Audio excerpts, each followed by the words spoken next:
সালামু আলাইকুম রহমতুল্লাহ। আমার এই যে মুরগিগুলা আমি অনেক কয়টা ভিডিও দিয়েছি ছোট বাচ্চা থেকে, যখন থেকে তার মা বাচ্চা ফুটিয়েছে তখন থেকে কিন্তু আমি অনেকটা ভিডিও দিয়েছি। এ পর্যন্ত সুস্থ রয়েছে, কেমন রয়েছে, কি খাবার দিচ্ছি, সব কিছু আমি ভিডিওতে বলেছি। আলহামদুলিল্লাহ আজকে দেখেন কত বড় বড় হয়েছে, এই যে এই মুরগির বাচ্চাগুলো কত বড় বড় হয়েছে।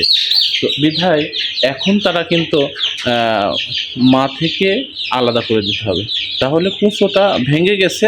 এখন তারা আবার পুনরায় নতুনভাবে ডিমে চলে আসবে তার মা।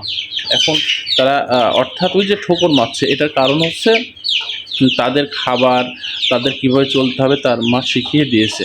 এখন তাদের সমস্যা হবে না, নিজে একা একাই চলাফেরা করতে পারবে। বিধায় তাদের ঠোকর মারার অর্থই যে তার কাছ থেকে একটু পৃথক করে দেওয়ার চেষ্টা করতেছে।